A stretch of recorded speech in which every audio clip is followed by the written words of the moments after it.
SSLC ವಾರ್ಷಿಕ ಪರೀಕ್ಷಾ ತಯಾರಿ ನಡೆಸುತ್ತಿರುವಂಥ ಎಲ್ಲ 10ನೇ ತರಗತಿ ವಿದ್ಯಾರ್ಥಿ ಮಿತ್ರರೇ, ಎಲ್ರಿಗೂ ನಮಸ್ಕಾರ. Thought for the day: believe you can and you are halfway there.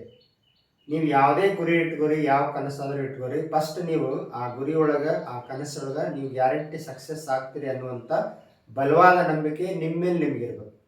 ನಿಮ್ಮನ್ನು ನೀವು ನಂಬದೇ ಇದ್ರೆ ಜಗತ್ತು ನಿಮ್ಮನ್ನು ನಂಬೋದಿಲ್ಲ. ಹಾಗಾಗಿ ನೀವೇನು ಕನಸ್ಕೊಂಡಿರ್ತೀರಿ, ಏನು ಗುರಿ ಇಟ್ಕೊಂಡಿರ್ತೀರಿ, ಅದರ ಮೇಲೆ ಅತಿಯಾಗಿ ನಂಬಿಕೆ ಇಡ್ರಿ. ಖಂಡಿತ ನಾನು ಇದರಲ್ಲಿ ಸಕ್ಸಸ್ ಆಗ್ತದೆ.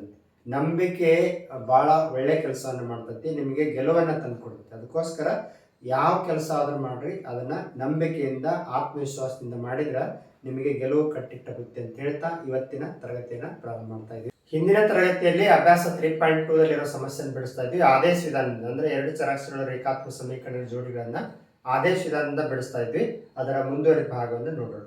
Second problem: 2x plus 3y is equal to 11 ಮತ್ತು 2x minus 4y is equal to minus 24 ಅನ್ನು ಬಿಡಿಸಿರಿ ಮತ್ತು ಇದರಿಂದ y is equal to mx plus 3 ರಲ್ಲಿ m ನ ಬೆಲೆ ಕಂಡುಹಿಡಿಯಿರಿ.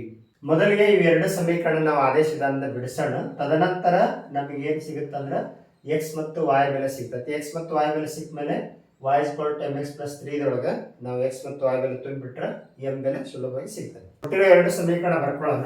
2x plus 3y is equal to 11. ಇದನ್ನ ಸಮೀಕರಣ 1 ಅನ್ನು.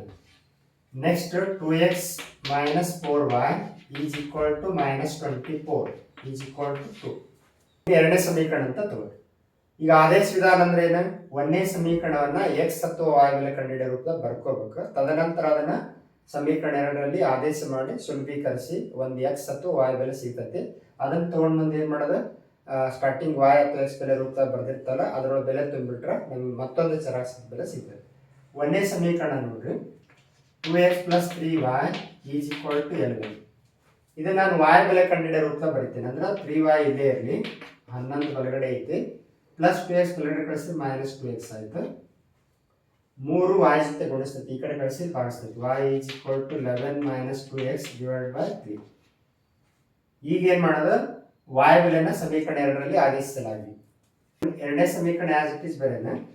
2x minus 4y is equal to minus 24. y ಬೆಲೆ ತುಂಬೋಣ, ಇದನ್ನು 11 minus 2x upon 3 ಬರುತ್ತೆ. 2x as it is, 4 into y ಬೆಲೆ 11 minus 2x divided by 3 is equal to minus 24. ಸುಲಭೀಕರಿಸೋಣ. 2x as it is, minus into plus minus 4 11 44, minus into minus plus 4 8x divided by 3 equal to minus 24. ಈಗ ಏನು ಮಾಡೋಣ, ಲಸ ತೆಗೆದು 1 ಮತ್ತು 3 ಲಸ 3 ಬರ್ತೈತಿ. 1 3 3 ಒಂದೇ ಎಷ್ಟಾಯ್ತದೆ, 2 3 6x minus 1 into ಎಷ್ಟು ಅಂದರೆ ಇಷ್ಟ ಬರ್ತೈತಿ, 44 plus 8x is equal to minus 24. ಇಲ್ಲೇ ಭಾಗಿಸ್ತೈತಿ, ಈ ಕಡೆ ಕಳಿಸಿದ್ರೆ ಗುಣಿಸ್ತೈತಿ. ಇದು 6x 8x ಎರಡು ಪ್ಲಸ್ ಪ್ಲಸ್ ಅದು ಕೂಡಿಸಿದ್ರೆ 14x ಮೈನಸ್ 44. ಇದು ಮೈನಸ್ 24 ಇಂಟು 3, 24 3 72 ಮೈನಸ್ 72. ಈ ಮೈನಸ್ 44 ಈ ಕಡೆ ಕಳಿಸಿದ್ರೆ ಪ್ಲಸ್ 44, ಈ ಕಡೆ ಏನಿಡುತ್ತೆ 14x. 72 44 ಕಡಿಮೆ ಮೈನಸ್ 28 ಅಂತ. ಎಕ್ಸ್ ಜೊತೆ 14 ಗುಣಿಸ್ತೈತಿ, ಈ ಕಡೆ ಕಳಿಸಿದ್ರೆ ಭಾಗಿಸ್ತೈತಿ, ಡಿವೈಡ್ ಬೈ 40. 14 ಒಂದೇ 14. ಎಕ್ಸ್ ಬೆಲೆ ಎಷ್ಟಾಯಿತು, ಮೈನಸ್ 2. ಎಕ್ಸ್ ಬೆಲೆ ಮೈನಸ್ 2. ಈ ವಾಯು ಬೆಲೆ ಕಂಡುಹಿಡಿಬೇಕಲ್ಲ, ವಾಯು ಬೆಲೆ ಕಂಡುಹಿಡಿಯೋ ರೂಪದ ಸಮೀಕರಣ ಏನೈತಲ್ಲ, ಇದರೊಳಗೆ ನಾವು ಎಕ್ಸ್ ಬೆಲೆ ತುಂಬಿಡೋಣ. ಅವಾಗ ಏನಾಯ್ತು, y is equal to 11 minus 2 into x ಅಂದ್ರೆ ಮೈನಸ್ 2 divided by 3.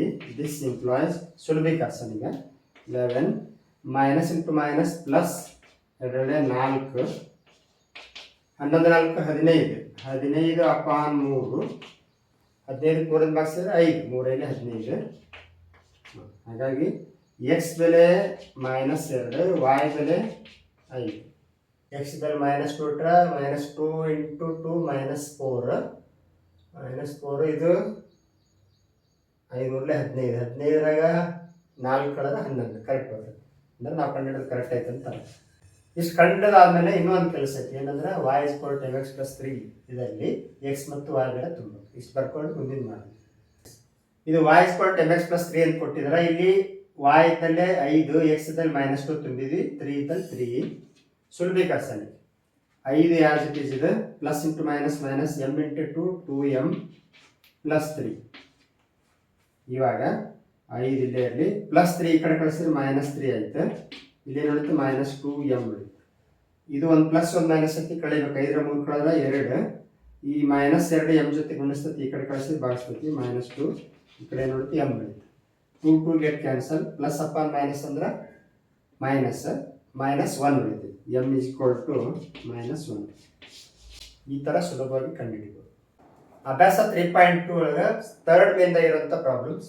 ಈ ಕೆಳಗಿನ ರೇಖಾತ್ಮಕ ಸಮೀಕರಣಗಳ ಜೋಡಿಗಳನ್ನು ರಚಿಸಿರಿ ಮತ್ತು ಆದೇಶ ವಿಧಾನದಿಂದ ಅವುಗಳ ಪರಿಹಾರಗಳನ್ನು ಕಂಡುಹಿಡಿಯಿರಿ.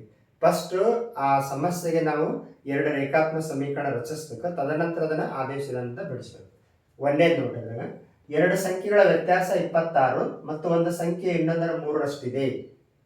ಆ 2 ಸಂಖ್ಯೆಗಳನ್ನ ಕಂಡುಹಿಡಿಯಿರಿ. ಭಾಳ ಸಿಂಪಲ್ ಐತಿ. 2 ಸಂಖ್ಯೆ ಅಂತ ಹೇಳಿದಾರ, ನಾವಿಲ್ಲಿ 2 ಗೊತ್ತಿರದ ಅಂಶಗಳನ್ನ x ಮತ್ತು y ಅಂತ ತಗೊಳ್ಳೋದು. 2 ಸಂಖ್ಯೆಗಳು x ಮತ್ತು y ಆಗಿರಲಿ. ದತ್ತ ಹೇಳಿಕೆ ಪ್ರಕಾರ ಸಮೀಕರಣ ಬರ್ಕೊಳ್ಳಿ. ದತ್ತ ಹೇಳಿಕೆ ಪ್ರಕಾರ ಸಮೀಕರಣ ಏನಾಗುತ್ತೆ, ಅವುಗಳ ವ್ಯತ್ಯಾಸ, 2 ಸಂಖ್ಯೆಗಳ ವ್ಯತ್ಯಾಸ ಅಂದ್ರೆ x ಒಳಗೆ y ಕಳೆದ್ರೆ ಅಥವಾ y ಒಳಗೆ x ಕಳೆದ್ರೆ ಎಷ್ಟು ಬರೋಕೆ 26 ಬರೋದು. ನಾವು ಒಂದೇ ಸಮೀಕರಣ ಹೆಂಗೆ ಬರ್ತೀನಿ, x - y = 26. ಒಂದು ಸಮೀಕರಣ ರೆಡಿ ಆಯ್ತು. ಇನ್ನೊಂದು ಸಮೀಕರಣ, ಒಂದು ಸಂಖ್ಯೆಯು ಇನ್ನೊಂದರ 3ರಷ್ಟಿದೆ. ಒಂದು ಸಂಖ್ಯೆ x, ಇನ್ನೊಂದು ಸಂಖ್ಯೆ ಐತಲ್ಲ y, ಅದರ 3ರಷ್ಟು ಅಂದ್ರೆ ರಷ್ಟು ಅಂದ್ರೆ ಗುಣಿಸ್ಬೇಕು, ಇಂಟು 3. ನೋಡ್ರೆ ಸಿಂಪಲ್ ಐತಿ. ಒಂದು ಸಂಖ್ಯೆಯು ಇನ್ನೊಂದರ 3ರಷ್ಟಿದೆ. ಇದನ್ನು ಸಮೀಕರಣ 2 ಅಂತ ತಗೊಳ್ಳೋಣ. ಸಮೀಕರಣ 1ರಲ್ಲಿ x ಬೆಲೆ ಆದೇಶಿಸಲಾಗಿದೆ. ಸಮೀಕರಣ 1 ಒಂದೇ ಸಮೀಕರಣ ಯಾವ ಜೊತೆ ಬರ್ಕೊಳ್ಳೋಣ, x - y = 26. ಇಲ್ಲಿ ನೀವು ಸಮೀಕರಣ 1ರಲ್ಲಿ x ಬೆಲೆ ಆದೇಶಿಸಲಾಗಿದೆ ಅಂತ ಬರೀಬಹುದು, ಅಥವಾ ಎರಡನೇ ಸಮೀಕರಣವನ್ನು ಆದೇಶಿಸಲಾಗಿದೆ ಅಂತ ಬರೀಬಹುದು. ಈಗ x ಇದ್ದಲ್ಲಿ ಏನು ತುಂಬೋಣ ಅಂದ್ರೆ 3y. x ಇದ್ದಲ್ಲಿ ಯಾಕಂದ್ರೆ 3y - y = 26. y ಸಜಾತಿ ಪದಗಳು, ಒಂದು ಪ್ಲಸ್ ಒಂದು ಮೈನಸ್ ಐತಿ, ಕಳಿಬೇಕು. 3y ಒಳಗೆ 1y ಕಳೆದ್ರೆ 2y = 26. y ಜೊತೆ 2 ಗುಣಿಸ್ತೈತಿ, ಈ ಕಡೆ ಕಳಿಸಿದ್ರೆ ಭಾಗಿಸ್ತೈತಿ. y = 26/2. y ಜೊತೆ 2 ಗುಣಿಸ್ತೈತಿ, ಈ ಕಡೆ ಕಳಿಸಿ ಭಾಗಿಸ್ತೈತಿ. 26ಕ್ಕೆ 2 ಭಾಗಿಸಿದ್ರೆ 2 × 2 13. y ಬೆಲೆ ಸಿಗ್ತೀವಿ ನಮ್ಗೆ, y = 30. ಇನ್ನು x ಬೆಲೆ ಹೆಂಗೆ ಕಂಡುಹಿಡಿದು, x ಬೆಲೆ ಕಂಡುಹಿಡಿದಿಲ್ಲ ಐತೆ ಆಲ್ರೆಡಿ. x = 3y ದಲ್ಲಿ y ಬೆಲೆ ಆದೇಶಿಸಲಾಗಿದೆ. 3 × y ಅಂದ್ರೆ 13, 13 × 3 39. ಅಂದ್ರೆ ಒಂದು x 39, ಇನ್ನೊಂದು y ಬೆಲೆ ಎಷ್ಟು ಬಂತ 13. ಹೇಳಿಕೆ ಪ್ರಕಾರ ಸರಿ ಹೊಂದೈತಿ ನೋಡ್ರಿ. ಆ 2 ಸಂಖ್ಯೆಗಳ ವ್ಯತ್ಯಾಸ 26. 39ರಾಗ 13 ಕಳೆದ್ರೆ 26 ಬರ್ತೈತಿ. ಓಕೆ.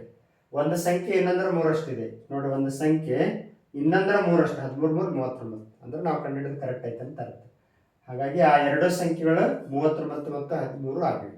ಸೆಕೆಂಡ್ ಪ್ರಾಬ್ಲಮ್, 2 ಪರಿಪೂರಕ ಕೋನಗಳಲ್ಲಿ ಒಂದು ದೊಡ್ಡ ಕೋನವು ಚಿಕ್ಕ ಕೋನಕ್ಕಿಂತ 18 ಡಿಗ್ರಿ ಅಧಿಕವಾಗಿದೆ. ಅವುಗಳನ್ನ ಕಂಡುಹಿಡಿಯಿರಿ. ಫಸ್ಟ್ ಪರಿಪೂರಕ ಕೋನಗಳಂದ್ರೆ ಗೊತ್ತಿರ್ಬೇಕು. 2 ಕೋನಗಳ ಮೊತ್ತ 180 ಡಿಗ್ರಿಗೆ ಸಮವಾಗಿದ್ರೆ ಅವಕ್ಕೆ ಪರಿಪೂರಕ ಕೋನ ಅಂತ ಕರಿತೀವಿ. 2 ಕೋನಗಳ ಮೊತ್ತ 90 ಡಿಗ್ರಿಗೆ ಸಮ ಇದ್ರೆ ಪೂರಕ ಕೋನ ಅಂತ ಕರಿತೀವಿ. 2 ಕೋನ ಎಂಥದ್ದು ಅಂದ್ರೆ, ಒಂದು ಕೋನಕ್ಕೆ ಇನ್ನೊಂದು ಕೋನ ಸೇರಿಸಿದ್ರೆ ಎಷ್ಟು ಆಗಬೇಕು, 180. ಸಪೋಸ್ ಒಂದು 120 ಡಿಗ್ರಿ ಇದ್ರೆ ಅದರ ಪರಿಪೂರಕ ಕೋನ ಎಷ್ಟು, 60 ಡಿಗ್ರಿ. ಒಂದು 100 ಡಿಗ್ರಿ ಐತೆ, ಅದರ ಪರಿಪೂರಕ ಕೋನ ಎಷ್ಟು, 80 ಡಿಗ್ರಿ.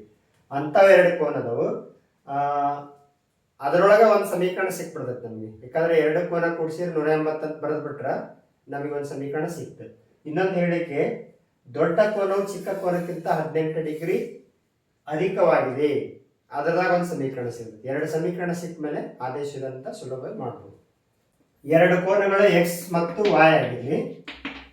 ದತ್ತ ಹೇಳಿಕೆ ಪ್ರಕಾರ ಸಮೀಕರಣ ಬರೆದ್ರೆ x + y = 180 ಡಿಗ್ರಿ ಆಗ್ತದೆ. ಸಮೀಕರಣ 1. ಇದು ಹೆಂಗೆ ಬರ್ತದೆ, 2 ಕೋನ ಕೂಡಿಸಿದ್ರೆ 180, ಪರಿಪೂರಕ ಅಂತ ಹೇಳಿರೋದ್ರಿಂದ 2 ಕೂಡಿಸಿ 180 ಡಿಗ್ರಿ ಆಗ್ತದೆ. ಇನ್ನೊಂದು ಸಮೀಕರಣ ನೋಡ್ರಿ, ಒಂದು ದೊಡ್ಡ ಕೋನ x ಅಂತ ತಗೊಳ್ಳೋಣ. ದೊಡ್ಡ ಕೋನ x, ಇದು ಚಿಕ್ಕ ಕೋನ ಏನೈತಲ್ಲ 18 ಡಿಗ್ರಿ ಅಧಿಕ ಐತಿ. ಅಧಿಕ ಅಂದ್ರೆ ಕೂಡಿಸ್ಬೇಕು, ಕಡಿಮೆ ಅಂದ್ರೆ ಕಳಿಬೇಕು, ಅಧಿಕ ಅಂದ್ರೆ ಕೂಡಿಸ್ಬೇಕು 18. ನೋಡಿ ಹೆಂಗೆ ಬಂದಿದೆ. ದೊಡ್ಡ ಕೋನ ಚಿಕ್ಕ ಕೋನಕ್ಕಿಂತ 18 ಡಿಗ್ರಿ ಅಧಿಕವಾಗಿದೆ. ಇದು ಎರಡನೇ ಸಮೀಕರಣ.